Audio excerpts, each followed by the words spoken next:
So guys, for the first step, you want to go to search and type in graphics settings. Click on it.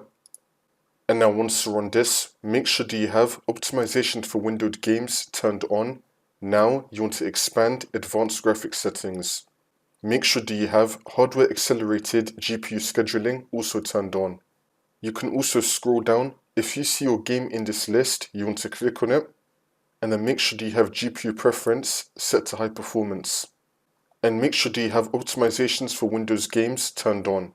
If you don't see your game in this list, then you can add it by either clicking on Add Desktop App, or if you installed it from the Microsoft Store, you can add it through here. If you select Add Desktop App, you want to add the .exe file of your game, which will then make it appear in this list.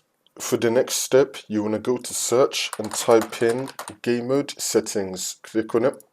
And now once you're on this, make sure that you have Game Mode turned on. For the next step, go to search and type in Startup Apps. Click on it.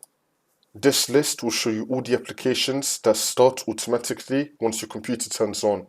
If you have any applications here that you do not want to start automatically when your computer turns on, then you want to turn them off.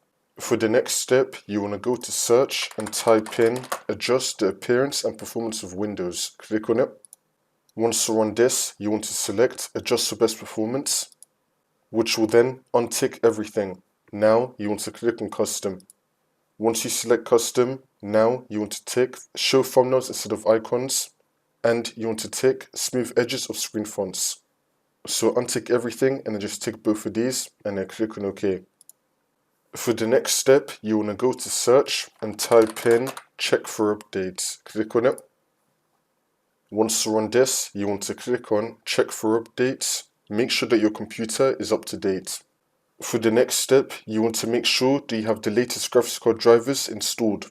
You can just go to your graphics card driver website, for example like Nvidia, AMD or Intel.